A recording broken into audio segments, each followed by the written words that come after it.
நன்றி அம்மா. வாழ்க வையகம், வாழ்க வையகம், வாழ்க வளமுடன். குரு புகழ் வாழ்க, குருவே துணை. மெய் அன்பர்கள் அனைவருக்கும் பணிவான வணக்கங்களும் வாழ்க வளமுடன் வாழ்த்துக்களும். இன்று நாம் சிந்தனைக்கு எடுத்துக்கொண்டு சிந்திக்க இருக்கும் தலைப்பு பயனில சொல்லாமை. தெளிவு குருவின் திருமேனி காண்டல், தெளிவு குருவின் திருநாமம் செப்பல், தெளிவு குருவின் திருவார்த்தை கேட்டல், தெளிவு குரு உரு சிந்தித்தல் தானே. வாழ்க வளமுடன். உலகம் போற்றும் ஒப்பற்ற நூல் திருக்குறள். எந்த நாட்டினருக்கும் அனைத்து மொழியினருக்கும் எல்லா சமயத்தினருக்கும் எந்த காலத்திற்கும் ஏற்புடைய அறிவு திருப்பேழைதான் திருக்குறள். இன்னைக்கு கொடுத்திருக்கும் தலைப்பு பயனில சொல்லாமை என்ற தலைப்பு திருக்குறள்ல இடம்பெற்றுள்ளது. நமது ஆசான் அருட்தந்தை அவர்கள் கூறியுள்ளார்கள். திருக்குறளை பற்றி என்ன சொல்லியிருக்காரு அப்படின்னு பார்த்தோம்னா, என் அறிவை கவர்ந்த ஒரே ஒரு பெருநூல் திருக்குறள் தான். திருக்குறள் ஒரு அறிவு கடல் அப்படின்னு சொல்லியிருக்காரு. மகான் அவர்கள் தங்களுடைய கருத்துக்களை விளக்கங்களை பல இடங்கள்ல சொல்லும்போது திருக்குறளை தான் ஒரு சான்றா எடுத்து பேசியிருக்காரு. அதே மாதிரி பல அன்பர்களுக்கு நேரிலும் சில சமயம் அன்பொலி இதழ் மூலமாகவும் நிறைய விளக்கங்கள் கொடுத்திருக்காரு சுவாமிஜி. அதே மாதிரி அன்பர்களோட வேண்டுகோளுக்கு இணங்கி மகான் அவர்கள் திருக்குறள் உட்பொருள் விளக்கம் அப்படின்ற ஒரு நூலை எழுதி நமக்காக கொடுத்திருக்காரு. அந்த அளவுக்கு திருக்குறளை பற்றி மகான் நமக்கு சொல்லியிருக்காரு. இப்போ பயனில சொல்லாமை அப்படின்றது ஒரு நற்பண்பை குறிக்குது. என்னன்னா, பயனற்றதையோ தீமை தரக்கூடியதோ நாம பேசாம இருக்கிறது. இது ஒரு வாழ்வியல் ஒழுக்கம். அதே மாதிரி ஒரு ஆன்மீக நெறியம். பயனில்ல அப்படின்னு சொன்னோம்னா பயனே தராத, தேவையே இல்லாத அப்படின்னு பேரு. சொல்லாமை அப்படின்னா பேசாம இருக்கிறது. அதாவது பயனில்லாத தேவையில்லாத வார்த்தைகளை சொற்களை நாம பேசாம இருக்கிறதா பயனில சொல்லாமை அப்படின்றது. இந்த பயனிலா சொல்லாமைய எப்படி நம்ம பழக்கத்துக்கு கொண்டு வர்றது அப்படின்னு பார்த்தோம்னா, நாம பேசுறதுக்கு முன்னாடி நல்லா யோசிச்சு பேசணும். நாம் பேசும் வார்த்தைகளினால் யாருக்காவது நன்மை கிடைக்குமா அப்படின்னு நல்ல சிந்தித்து நாம பேசணும். அதே மாதிரி சின்ன சின்ன விவாதங்கள், ஆர்குமெண்ட் இருக்கக்கூடாது. அதே மாதிரி குறை கூறுதலும் நாம தவிர்த்துடணும். சமூக ஊடகங்கள்ல கூட ஒரு சுழ ஒழுக்கத்தை நாம கடைபிடிக்கணும். இது மாதிரி நாம பேசுறதால நமக்கு மன அமைதி கிடைக்கும். நம்முடைய சிந்தனையிலும் ஒரு தெளிவு கிடைக்கும். நம்ம பேசுற சொற்களுக்கு கூட ஒரு மதிப்பு கிடைக்கும், வேல்யூ. பிறருக்கும் தொல்லை ஏற்படாது. நம்முடைய சக்தியும் வீணாகாது. சித்தர் வாக்கு பயனற்றத பேசாதே, பேசுவதை பயனுள்ளதாக மாற்றி பேசு அப்படின்னு சொல்லியிருக்காரு. பயனில்லாததை நம்ம பேசவே கூடாது. நம்ம பேசுறது அது நமக்கும் பயனளிக்கணும், பிறருக்கும் பயனளிக்கணும். அந்த மாதிரி நம்ம மாத்தி பேசணும் அப்படின்றாரு. ஒரு சொல் ஒரு மனிதனை உயிரோட வைத்திருக்க கூடும். அதே போல் ஒரு சொல் அந்த மனிதனின் உயிரை போக்கக்கூடியதா கூட இருக்கு. அப்போ அந்த சொற்கள்ல கவனமா நம்ம பேசணும். ஒரு பழமொழி, பேசிய வார்த்தைக்கு நீ அடிமை, பேசாத வார்த்தைக்கு நீ ராஜா அப்படிங்கிறது ஒரு பழமொழி. நல்ல நல்ல விஷயங்களை நாம தெரிஞ்சுக்கிறதுக்கு போகும்போது தேவையில்லாதகளெல்லாம் நாம கடந்து போக வேண்டி இருக்கு. நம்ம பேசுற ஒவ்வொரு வார்த்தைகளும் நம்முடைய கட்டுப்பாட்டுல வச்சுதான் நம்ம பேசணும். அப்போ பயனே இல்லாம பேசிக்கிட்டே இருந்தா அது ஏதாவது இந்த உலகத்துக்கு பயன் இருக்குமா அப்படின்னா இல்லவே இல்லை. எல்லா நேரங்களிலும் எப்பவுமே பயனுள்ள வார்த்தைகளை மட்டும்தான் நம்ம பேசணும். பயனில்லா வீண் பேச்சு நாம பேசவே கூடாது. இப்போ அறத் அறத்துப்பா அறத்துப்பாலில் உள்ள இல்லறவியல் 20வது அதிகாரம் தான் பயனில சொல்லாமை அப்படின்றது. இது இந்த வரி எப்படி இருக்குன்னா, இப்ப எல்லாருமே சொல்லுவாங்க நல்லதுதான் பேசணும், உண்மையதான் பேசணும், இல்லைன்னா மௌனமா இருக்கலாம், அந்த மாதிரிதான் சொல்லுவாங்க. ஆனா நம்மளுடைய பெருந்தகை திருவள்ளுவர் பயனில்லா சொல்லாமை அப்படின்னு சொல்லியிருக்காரு. இந்த பயனில்லா சொல்லாமை ஏன் சொல்லியிருக்காரு அப்படின்றத பத்தி தான் நம்ம சிந்தனைக்கு எடுத்து அவர் என்ன திருக்குறள்ல என்ன விளக்கம் கொடுத்திருக்காரு அப்படின்றத நம்ம பார்க்க போறோம். இந்த இந்த திருக்குறள் 2000 ஆண்டுகளுக்கு முன்னாடியே அவர் திருவள்ளுவரால் இயற்றப்பட்டது. ஆனா இன்னைக்கும் நிலைச்சு நீடிச்சு இருக்குன்னா இந்த மாதிரி பயனில்லா சொல்லாமையால தான் நிலைச்சு நீடிச்சு இருக்கு. இப்ப நம்மளுடைய மகானும் எவ்வளவு சான்றாக எடுத்து நான் விளக்கம் கொடுத்திருக்கேன்னு சொல்லியிருக்கேன். அது மாதிரி ஒவ்வொரு தத்துவத்தை எடுத்து சொல்லும் போதும் இந்த திருக்குறள் நமக்கு பயனுள்ளதா இருக்கு. அப்போ பயனில்லா சொல்லாமையால தான் நிலைச்சு நீடிச்சு நமக்கு திருக்குறள் அனைவரோடும் ஒன்றி வாழ்க்கை மேம்படுவதற்காக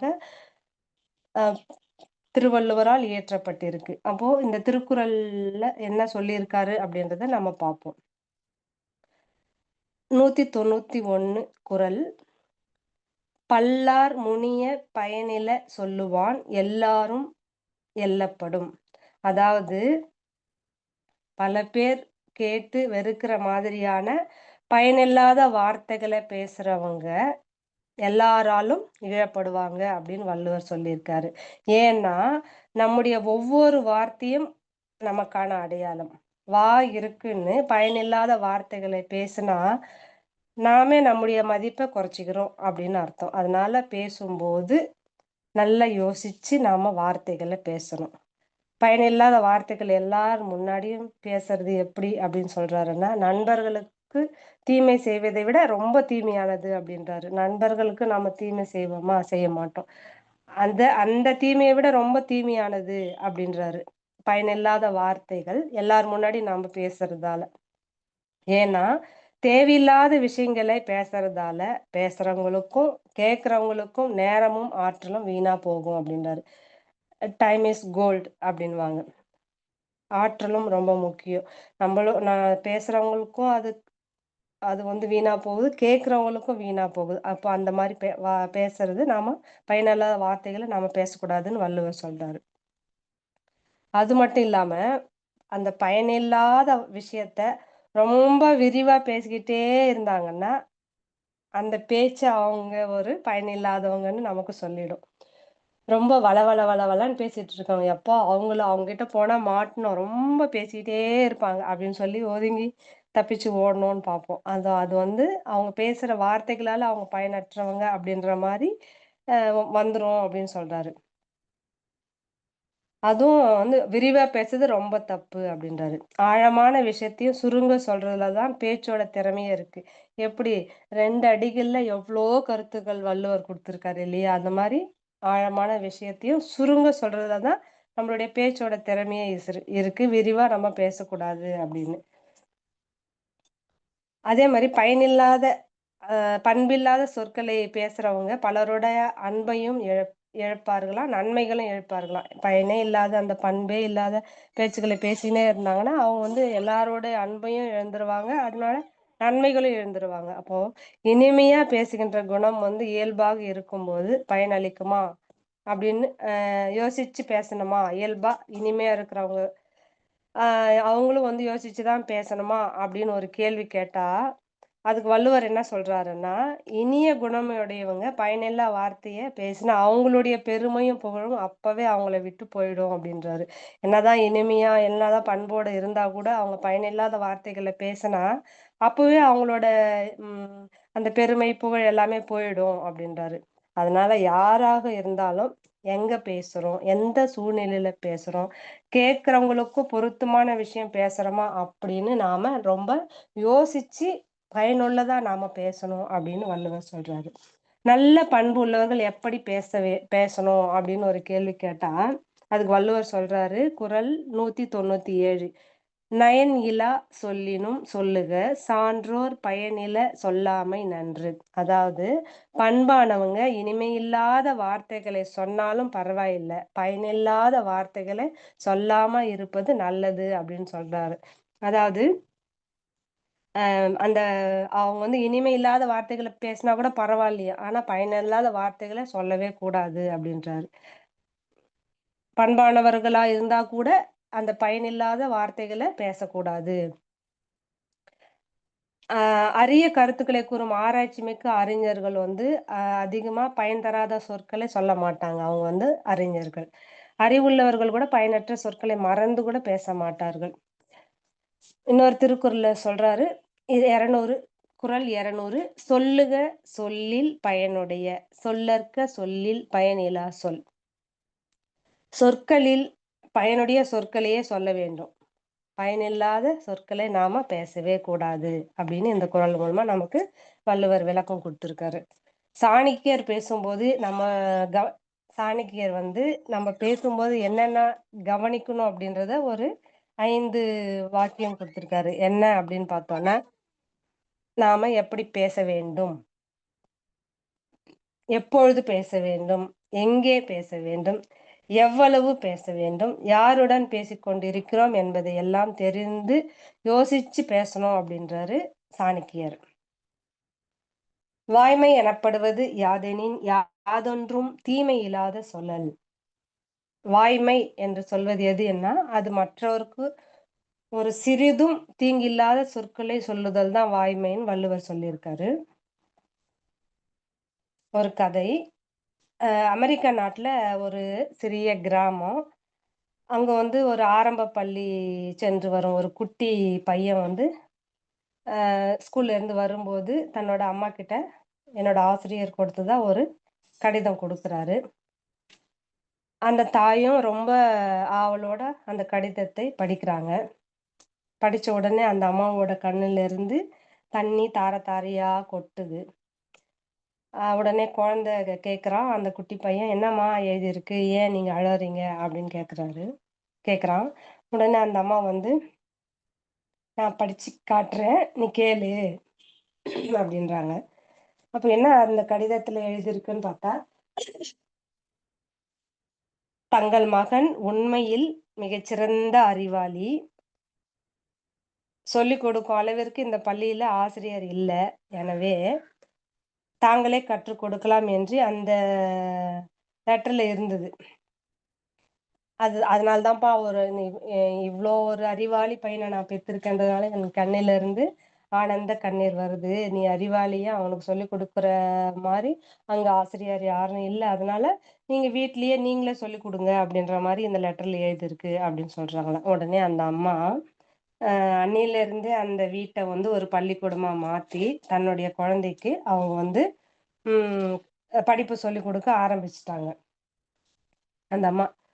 ஆ அதே மாரி அந்த அம்மா சொல்லிக் குடுத்து, அவரு ஒரு பெரிய மனிதனா வந்து, அவரு என்ன அற்புதங்கள் செஞ்சிருக்காருன்னா, இப்போ நாம பயன்படுத்துற மின்சார விளக்கு, அப்புறம் கிராமோஃபோன், விசைத்தட்டு, சினிமா, அதுவும் ஆயிரக்கணக்கான கண்டுபிடிப்புகள் அவர் வந்து கண்டுபிடிச்சிருக்காரு. இந்த வேர்ல்டுலயே, இந்த உலகத்திலேயே அதிகமான கண்டுபிடிப்புகள கண்டுபிடிச்சிருக்கிற ஒரு விஞ்ஞானி, சர் தாமஸ் ஆல்வா எடிசன அந்த தாய் வந்து உருவாக்கியிருக்காங்க.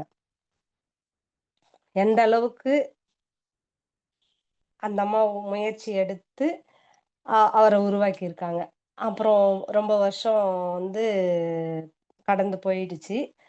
ஆ அவரோட தாயார் இறந்துட்டாங்க. அதுக்கப்புறம் பார்த்தா, தாயார் கொஞ்சம் பெட்டிய வச்சிருந்தாங்க. அந்த பெட்டிய அவர் திறந்து பார்க்குறாரு. அப்போ வந்து சின்ன வயசுல அந்த அம்மாகிட்ட குடுத்த அந்த லெட்டர் பார்த்தாரு. பார்த்தோனே இவர் கண்ல ஒரு மகிழ்ச்சி. ஒரு பூரிப்போட அந்த லெட்டர வந்து எடுத்து படிக்கிறாரு. படிச்ச உடனே அவர் கண்ல இருந்து தார தாரையா கண்ணீர் வருது. என்ன அந்த லெட்டர்ல எழுதியிருக்குன்னா, "தங்களின் மகன் மூளை வளர்ச்சி இல்லாதவன். அவனுடைய அறிவு, திறமை சராசரிக்கும் குறைவாக உள்ளது. எதையும் எளிதில் புரிந்து கொள்கின்ற ஆற்றல் அவனிடம் இல்லை. எனவே, மற்ற குழந்தைகளின் நலன் கருதி அவனை பள்ளிக்கு அனுப்ப வேண்டாம்" என்று இருந்தது. இத படிச்சுட்டு அவர் கண்ல எப்படி தண்ணீர் தானா அப்படியே வழிஞ்சோடுச்சு. அப்போ மூளை வளர்ச்சி ரொம்ப கம்மி. ஆ எதையும் சொல்லிக் குடுத்து ஏத்துக்கிற தன்மை இல்ல. மத்த குழந்தைகள் இதனால பாதிப்பு அடையக்கூடாதுன்றதுக்காக, உங்க புள்ளைய நீங்களே வீட்ல வச்சுக்கோங்க அப்படின்னு அந்த லெட்டர்ல எழுதியிருந்தாங்க. அந்த தாய் அந்த சனத்தில் அந்த நேர்மறை எதிர்மறையான வார்த்தைகளை நேர்மறை வார்த்தைகளாக மாத்தி அந்த குழந்தைகிட்ட சொல்லி, ஒரு விஞ்ஞானியை உலகத்துக்கு தந்த அந்த தாயின் உள்ளம் எவ்வளவு பெருமை வாய்ந்தது. ஆ அந்த அளவுக்கு வலிமை வாய்ந்தது நேர்மறையான வார்த்தைகள். அதனால தான் திருவள்ளுவர் சொல்றாரு, "பயனில்ல சொல்லாமை" அப்படின்னு. அந்த இடத்துல அந்த அம்மா பயனில்ல சொல்லாம பயன் இருக்கிறத அந்த குழந்தைக்கு சொல்லியிருக்காங்க. அவரு அதுதான் சொல்றாரு. நல்லதையே பேசணும், உண்மையே பேசணும் அப்படின்னு சொல்லாம, அவர் சொல்றது பயனில்ல சொல்லாமை. அது எவ்ளோ முக்கியம்ன்றத நம்ம இது மூலமா தெரிஞ்சுக்கிறோம். இப்போ நம்ப உபயோகிக்கிற இந்த WhatsApp, Facebook, இன்டர்நெட், அ டிவி இதெல்லாம் வந்து நம்மள வந்து ஒரு மாய வலையில சிக்க வைக்குது. நம்ம வந்து இந்த ஒண்ணு பார்க்கணும்னு போவோம். ஆனா, அது பார்க்காம அது என்னதுன்றதே மறந்துட்டு மத்ததுல போய் சிக்கிக்கிறோம். அதால நமக்கு ஏதாவது பயன் இருக்கா அப்படின்னு பார்த்தோம்னா, நெறைய நம்மளுடைய பொன்னான நேரத்த வந்து வீணாக்குது. நமக்கு எது பயனுள்ளதோ அதுக்கு போனமோ, நம்ம பயனில்லாததெல்லாம் பார்க்குறோம். அதே மாரி பார்த்தா, டிவி சீரியல்கள் வந்து இந்த மாரி நேர்மறை எண்ணங்கள் இல்லாம, எதிர்மறை எண்ணங்கள் நெறைய விஷயங்கள் இருக்கும். அது எல்லாம் நான் பார்க்கறதால, அதுவும் நமக்கு கெடுதல் தான். அப்ப நாம தான் விழிப்பு நிலையில இருந்து, எது நமக்கு நல்லவை, பயனுள்ளது அப்படின்றத நாம அதுக்குள்ள போகும்போது, நாம் பேசும் வார்த்தைகளும் பயனுள்ளதா இருக்கும். இப்போ நமது ஆசான் அருட்தந்தை அவர்கள் வந்து எந்த தலைப்பு கூட்டி என்ன நமக்கு தத்துவங்கள குடுத்திருக்காரு அப்படின்றத பத்தி சிந்திப்போம். என்ன குடுத்திருக்காருன்னா, நமக்கு குடுத்திருக்கிறது எல்லாமே பய பயனுள்ளவைகளாக நமக்கு மகான் அவர்கள் குடுத்திருக்காங்க. அனைத்துமே ஒரு பொக்கிஷம் நமக்கு கிடைச்சிருக்கிறது. நம்ம மகான் குடுத்திருக்கிறது அனைத்தும் வந்து நமக்கு பொக்கிஷங்கள் தான். அத பத்தி சிந்திப்போம் நாம. இப்போ வந்து ஒரு கல்லில் வேண்டாத பகுதிய செதுக்கி, தான் விரும்பிய ஒரு உருவத்தை கல்லுல வெளிப்படுத்துற கலை தான் சிற்பக்கலை. அப்போ சிலை வடிக்கிறவர் தான் சிற்பி. அவர் வந்து கல்லில் தேவையில்லாத பகுதிகள்லாம் செதுக்கிட்டே வந்தாருன்னா, அவரு ஆசைப்படுற அந்த உருவம் அதுக்குள்ள வரும். தேவையற்றதை எடுத்துட்டா. அதனால தான் நம்மளுடைய வாழ்க்கை கூட ஒரு எண்ணத்தால உயர்வும் அடையும், தாழ்வும் அடையும். எண்ணம் தான் வந்து சொல்லாகவும், செயலாகவும் வளர்ச்சி பெறுது. அதுக்கு விளைவாகவும் வருது. அப்போ நமக்கும் சரி, பிறருக்கும் நன்மை தரக்கூடிய எண்ணத்த தான் நாம வந்து எண்ணணும். அப்போ எப்படி சிற்பி அந்த கல்லிலிருந்து தேவையற்ற பகுதிய நீக்கிட்ட உடனே, அந்த சிலை வெளிப்பட்டதோ, அதுபோல துன்ப விளைவுகள்ல எல்லாம் நாம வந்து துன்ப விளைவு குடுக்குற அந்த எண்ணங்கள நாம கலைச்சிடணும். ஏன்னா, நம்முடைய இன்பத்திற்கும், துன்பத்திற்கும் நாம் தான் காரணம். எண்ணத்தில் கவனமாயிருங்கள். ஏனெனில் எண்ணங்கள் தான் சொற்கள் ஆகின்றன. சொல்லில் கவனமாக இருங்கள். ஏனெனில் சொற்கள் தான் செயல்களாகின்றன. செயலில் கவனமாக இருங்கள். ஏ ஏனெனில் செயல்கள் தான் பழக்கங்களாகின்றன. பழக்கத்தில் கவனமாயிருங்கள். ஏனெனில் பழக்கங்கள் தான் ஒழுக்கங்களாகின்றன. ஒழுக்கத்தில் கவனமாயிருங்கள். ஏனெனில் ஒழுக்கம் தான் உங்கள் வாழ்வை வடிவமைக்கின்றன. எண்ணம் தான் சொல்லாவும், செயலாலும் அ மலருது. அதனால நாம வந்து எண்ணத்தில் கவனமா இருக்கணும் அப்டின்றாங்க. ஏன்னா, ஒழுக்கம் எண்ணம் தான் சொல்லாகுது, சொல் தான் செயலாகுது, செயலால ஒரு பழக்கம் வருது, பழக்கத்தால ஒரு ஒழுக்கம். ஆனா ஒழுக்கத்தில் கவனமா இருக்கணும். அதுதான் நம்மளுடைய வாழ்வையே வந்து நிர்ணயிக்குது அப்டின்னு இந்த இருக்கு. அப்ப எப்படி ஒழுக்கத்த நாம கடைபிடிக்கணும் அப்டின்னு பார்த்தோம்னா, தனக்கோ, பிறருக்கோ, தற்காலத்திலோ, பிற்காலத்திலோ, உடல் உணர்ச்சிக்கோ, அறிவிற்கோ துன்பம் தராத செயல்கள்லாம் ஒழுக்கம் அப்படின்னு மகரிஷி குடுத்துருக்காரு. எந்த ஒரு செயலுக்கும் ஒரு விளைவு நிச்சயமா இருக்கு. அந்த அந்த விளைவு மனிதனோட செயல் அவனையும் பாதிக்கலாம். அதனால துன்பம் தனக்கும் இருக்கக்கூடாது, பிறருக்கும் இருக்கக்கூடாது. அதே மாரி செயல்கள நம்ம செய்யணும். அந்த துன்பம் உடலுக்கும் இருக்கக்கூடாது, அறிவிற்கும் இருக்கக்கூடாது. அந்த துன்பம் உடனேயும் இருக்கக்கூடாது, எதிர்காலத்திலும் இருக்கக்கூடாது. அப்போ அந்த மாரி நாம வந்து ஒழுக்கத்தை வந்து செயல்களை செஞ்சா மட்டும் தான் இந்த ஒழுக்கத்த நம்மளால கடைப்பிடிக்க முடியும். வள்ளுவர் கூட சொல்றாரு, "ஒழுக்கம் விழுப்பம் தரலாம். ஒழுக்கம் உயிரினும் ஓம்பப்படும்" அப்படின்றாரு. ஒழுக்கத்த ஒருவர் உயிர போல நினைச்சு பிறர் கருத்துக்கும், தேவைக்கும் மதிப்பு கொடுத்து, தன்னோட தேவையும், கருத்தையும் நிறைவு செய்து கொள்ளலாம் அப்படின்ற ஒரு பெருந்தன்மை நமக்கு இயல்பாகும்னு வள்ளுவர் குடுத்திருக்காரு. நம்ம மகான் வந்து ஆழ்ந்தொழுக்க பண்பாடா நமக்கு வந்து குடுத்திருக்காரு. என்ன அப்படின்னு பார்த்தோம்னா, உழைச்சு தான் நம்ப வாழணும்.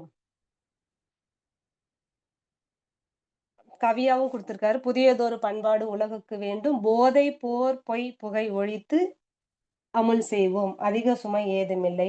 அவரவர் தம் அறிவின் ஆற்றலினால் உடல் உழைப்பால் வாழ்வதென்ற முடிவும், மதிப்பிழந்து மற்றவர்கள் மனம், உடல் வருந்தா மாநெறியும், உணவுக்கு உயிர் கொள்ளாத நோன்பும், பொது விதியாய் பிறர் பொருள் வாழ்க்கை சுதந்திரத்தை போற்றி காத்தும், பிறர் துன்பம் போக்கும் அன்பு வேணும்" அப்படின்னு கவி குடுத்திருக்காரு. உழைச்சு தான் நம்ம வாழணும். யாருக்கும் நம்ம துன்பம் தரக்கூடாது. உணவுக்காக கொலை செய்யக்கூடாது. அதே மாரி பிறர் பொருளையோ, வாழ்க்கை சுதந்திரத்தையோ நாம பறிக்கக்கூடாது. பிறருக்கு உதவி செய்யணும் அப்படின்னு இந்த ஐந்தொழுக்க பண்பாடா நமக்கு குடுத்திருக்காரு. மன்றத்துக்கு போம்போது, மன்ற பொறுப்பாசிரியர் வந்து இது வந்து ஒரு நோட்டீஸ் மாரி அப்பல்லாம் வந்து எல்லாருக்குமே குடுப்பாங்க. இந்த ஐந்தொழுக்க பண்பாட கண்டிப்பா கடைப்பிடிக்கணும் அப்படின்றது மனசுல பதியணும்னு, அந்த நோட்டீஸ்லாம் குடுத்துக்கிட்டே இருப்பாங்க மன்றத்துக்கு போம்போது. மகான் அந்த ஐந்தொழுக்க பண்பாடையும் எளிமைப்படுத்தி 2 ஒழுக்க பண்பாடா நமக்கு குடுத்திருக்காரு. என்னன்னா, "நான் எனது வாழ்நாளில் யாருடைய உடலுக்கும், மனதுக்கும் துன்பம் தரமாட்டேன். துன்பப்படுவோருக்கு என்னால் முடிந்த உதவிகளை செய்வேன்." இந்த 2 ஒழுக்கத்த கடைப்பிடிச்சாவே, நாம வந்து இந்த பயனில்லா சொல்லாமைய நம்ம வந்து சிறப்பா வாழ்க்கையில மேம்படுத்தலாம். அ அதுக்கப்புறம் வந்து அறநெறிப்படி நாம வாழணும். ஒழுக்கம், கடமை, ஈகை. அப்போ பிறர் படும் துன்பத்தைக் கண்டு இரங்கி அத்துன்பத்தை போக்குவது, வாழ முடியாதவர்களையும் வாழ வாழ்வை இழந்தவர்களையும் வந்து நாம ஏத்து காக்கணும் அப்படின்றது ஈகை. கடமை நாம சமுதாயத்திலிருந்து பெற்றிருக்கோம். அத நாம திருப்பி செலுத்தணும். ஒழுக்கம் இப்ப பார்த்தோம். அப்போ அறநெறிப்படி நாம வாழணும். குணநலம் அப்படின்ற ஒரு பேரு நமக்கு வேணும் அப்படின்றாரு. அது என்ன அப்படின்னா, தனக்கும் பிறருக்கும் நன்மை அளிக்கக்கூடிய ஒரு குணம் நம்மகிட்ட இருக்கணும் அப்படின்றாரு. அ அ ஐயப்படாது அது அகத்தது உணர்வானை தெய்வத்தோடு ஒப்புக்கொள்ளல். அதாவது மனிதனிடம் அன்பு, கருணை, இரக்கம், மன்னிப்பு, ஈகை இந்த மாரி நற்குணங்கள மனிதன் அடித்தளத்தில் உள்ளார்ந்த தன்மையாக அமைஞ்சிருக்கு. அந்த உள்ளார்ந்த குணங்களோடு மனிதன் இருக்கும்போது, அவனை வந்து தெய்வத்தோடு ஒப்பிடலாம் அப்படின்னு சொல்றாரு வான்புகழ் வள்ளுவன். அப்போ இந்த மாரி நம்ம வந்து கடைப்பிடிக்கும்போது, நாம வந்து நமக்கு மகான் இவ்வளவும் நமக்கு குடுத்திருக்காரு. நாம இந்த மாரி கடைப்பிடிக்கும்போது, இந்த பயனில்லா சொல்லாமை நம்ம வந்து இயல்பா நம்ம வாழ்க்கையில மேம்படுத்தலாம். அதே மாரி நம்முள் இருக்கும் நல்ல எண்ணங்கள தெய்வீக எண்ணங்கள் வெளிப்படும். ஆகவே எண்ணத்தைக் கொண்டு நாம எண்ணத்த ஆராய்ச்சி, விளைவை கணிச்சு செயலாற்றினால் வாழ்க்கை வந்து இனிமையா வாழலாம். அப்போ அ மனிதனோட வாழ்க்கை இனிமையா வாழ்றதுக்கு வந்து ஒரு சிற்பி என்ன அப்டின்னா எண்ணங்கள் தான். அவரவர் வாழ்க்கையின் சிற்பி அவரவர் எண்ணங்கள் தான். எண்ணம், சொல், செயலால் எவருக்கும் எப்பொழுதும் நன்மையை விளைவிக்க நாட்டமாயிரு. நல்ல எண்ணங்கள், நல்ல சொற்கள், நல்ல செயல்கள். இயற்கைக்கு அது ஒத்தது. ஏனன்னா, எண்ணம் தான் சொல்லா, செயலா மாறுதுன்னு இப்ப நம்ம பார்த்தோம். அப்ப விளைவுகளும் வந்து நல்லது செஞ்சா நல்லது விளையும். அப்போ நம்ம வந்து அ எ எம் என்ன எண்ணியாங் எய்துப எண்ணியர் திண்ணியராகப் பெறின். எண்ணத்தில் உறுதியும், ஒழுங்கும் அமைஞ்சுச்சுன்னா, எண்ணியதெல்லாம் எண்ணியபடியே ஆகும் அப்படின்னு வள்ளுவர் சொல்லியிருக்காரு. மகானோட கவி, "தப்பு கணக்கிட்டு தானொன்றை எதிர்பார்த்தால் ஒப்புமோ இயற்கை விதி. ஒழுங்கு அமைப்பிற்கு ஒத்தபடி அப்போதைக்கு அப்பொழுது அளிக்கும் சரி விளைவு. எப்போதும் கவலையுற்று இடர்ப்படுவோர் இதை உணரார்." இயற்கைக்கு முரண்பாடா, தவறான கணக்கிட்டா நாம ஒன்றை எதிர்பார்த்தால், அதனை இயற்கையின் விதியானது ஏத்துக்குமா அப்படின்னு பார்த்தா, ஏத்துக்காது. இப்போ அதுக்கு உதாரணம் பார்த்தோம்னா, ஒரு விவசாயி தன்னோட நிலத்த உழுது, பண்படுத்தி விதையும் விதைச்சுட்டான். காலகாலத்துல நீர் பாய்ச்சாம விட்டுட்டு அறுவடை செய்யும்போது மட்டும் அதிகமா பயன் எதிர்பார்த்தால், ஏமாற்றம் தான் மிஞ்சும். அப்போ வந்து நாம செய்ற செயலுக்கு விளைவா வர்றது இறைநீதி. அப்போ நாம வந்து நல்லதையே எண்ணி, நல்லதையே பேசி, நல்லதையே செய்கிற போது நமக்கு இயற்கைக்கு ஒத்ததா இருக்கிறதால, அதனுடைய விளைவும் எப்படி இருக்கும் நமக்குன்னா, இன்பமா தான் இருக்கும். இன்னொரு கவியில கூட சொல்றாரு, "ஐந்தொழித்து ஐந்து கொள்வோம். பொகை குற்றம், குறை, பகை, கோள், சொல்லல், வஞ்சம் ஆகிய 5 வகையான தீமைகளை நம்மளிருந்து நாம ஒழிச்சு வடிகட்டணும்" அப்படின்றாரு. நற்றவம், நட்புணர்வு, நலம் பிறருக்கு செய்து, ஞான நெறி நாட்டம், மன்னிப்பு எனும் 5 வகையான நலன்களுக்கு படிக்கட்டி நம்மை உயர்த்திக் கொள்ளணும் அப்படின்னு மகான் சொல்லியிருக்காரு. மனிதனோட சிந்தனையும், செயல்முறையும் உயர்ந்த சீர்படுத்துறது தான் ஒரு உயர்ந்த நெறி. அப்போ நம்மிலிருந்து வடிகட்ட வேண்டியத நம்ம வடிகட்டிட்டு, படிக்கட்ட வேண்டியத நம்ம படிக்கட்டி, நம்ம அறிவை விரிச்சு, தரத்தில உயர்த்தி நாம பயன்படணும். அப்போ வந்து இந்த மாரி ம் பயனில்லா வார்த்தைகள் நமக்குள்ள வராது. மற்றொரு கவி, "தூய்மையாம் விளைவு தரும் சொற்கள் அனைத்துமே வாய்மையாம். அவை வாழ்வின் வளம் காத்து சிறப்பளிக்கும். மன மகிழ்ச்சி, நிறைவை, அமைதியை விளைவாக மலர்ச்சி தரும்படியான சொற்கள் அனைத்துமே உண்மையானவை." அப்போ நம்ம வந்து இந்த தூய்மையான எண்ணம் தான் நம்ம வந்து அந்த ம் வாழ்வின் வளத்தையே காத்து உயர்வை அளிக்கும். அ அடுத்தது பார்த்தோம்னா, நம்ம மகான் சொன்ன கதை, அ குருகுலத்துல வந்து குரு கிட்ட ஒரு 4 சிஷ்யர்கள் வந்து அம் என்ன அ 4 சிஷ்யர்கள் வந்து உபதேசம் பெறத்துக்கு வந்தாங்க. கடைசி நாள். அதுல 4 பேருக்குள்ள ஒரு சண்டை வந்தது. நான் தான் பெரிய ஆளு அப்டின்ட்டு. இத வந்து குரு பார்க்குறாரு. உடனே கூப்ட்டு என்ன ஆச்சு அப்டின்னா, அப்ப அவங்க சொல்றாங்க. "அப்படியா? இன்னும் ஒரு டெஸ்ட்டு பாக்கி இருக்கு" அப்டின்னு சொல்றாரு குரு. அப்புறம் என்ன அப்டின்னு பார்த்தோம். அங்க ஒரு பானை இருக்கு. அதுக்குள்ள என்ன இருக்குன்னு பார்த்துட்டு வாங்க அப்டின்னு சொல்றாரு. ஒவ்வொருத்தரா போறாங்க, பார்க்குறாங்க. எதுவுமே இல்ல. கை விட்டு பார்க்குறாங்க. கழுத்தி வச்சு பார்க்குறாங்க. எதுவுமே இல்ல. அ 4வதா போற ஒருத்தன் மட்டும் எட்டி பார்த்துட்டு, "குருவே இதுக்குள்ள தண்ணி இருக்கு" அப்படின்னு சொல்றாரு. "அப்படியா? சரி. சாரி. அந்த பானைக்குள்ள காத்து இருக்கு" அப்படின்னு சொல்றாரு. "அப்படியா? சரி. கரெக்ட்டு. அப்போ அந்த காத்த வெளியேத்தணும்னா என்ன பண்ணணும்?" அப்படின்னு கேட்குறாரு. அம் அந்த காத்து வெளியேத்துறதுக்கு எல்லாருமே முயற்சி பண்றாங்க. எங்களால முடியலன்னு 3 பேர் சொல்லிட்டாங்க. அதுல ஒருத்தர் மட்டும் குடத்த எடுத்துட்டு போயிட்டு, தண்ணி எடுத்துட்டு வந்து அந்த பானைய ரொப்பிட்டாரு. ரொப்புன உடனே, "குருவே, இப்போ பானைக்குள்ள காத்து இல்ல. தண்ணி தான் இருக்கு" அப்படின்னு சொல்றாரு. அப்போ குரு சொல்றாரு, "இதுதான் உண்மை. நமக்குள்ள இருக்கிற அந்த தீயவைகளை நாம் எடுக்கணும் அப்படின்னா, நல்லவைகளை நாம் நிரப்பிக்கிட்டோம்னா, நமக்குள்ள இருந்து வர்ற அந்த எண்ணம், சொல், செயல் எல்லாமே நல்லவைகளாகவே இருக்கும்." அப்படின்றத இந்த கதை மூலமா நமக்கு குரு உணர்த்தியிருக்காரு. அப்போ நாம வேதாத்திரிய சிந்தனைகளை நமக்கு வந்து மகான் உடல் ஆரோக்கியமா இருக்க உடற்பயிற்சி, மனம் அமைதியா இருக்கறதுக்கு தவம், அகத்தாய்வு, உயிர் வளமா இருக்கறதுக்கு காயகல்ப பயிற்சிகள், அனைத்து தத்துவங்களையுமே நமக்கு குடுத்திருக்காரு. நம்ம ஏன் பொறந்தோம்? எங்க போறோம்? அப்படின்றத உணர்த்துறதுக்கும் நமக்கு மகான் வழி காமிச்சிருக்காரு. அப்போ நாம இந்த தத்துவங்களை நம் உள்ளுக்குள் செலுத்தி, நமக்குள் இருக்கும் தீய பழக்கத்தை வெளியில் எடுத்தோமானால், நம்மளுடைய வார்த்தைகள் பயனுள்ள வார்த்தைகளாக வெளிப்படும் என்று கூறி, இந்த வாய்ப்பை அளித்த அனைத்து அன்பு உள்ளங்களுக்கும் நன்றி பாராட்டி, இவ்வளவு நேரம் கருத்துக்களை கேட்ட அனைத்து அன்பர்களுக்கும் நன்றிகள் பாராட்டி நிறைவு செய்து கொள்கிறேன். நன்றி. வாழ்க வளமுடன்.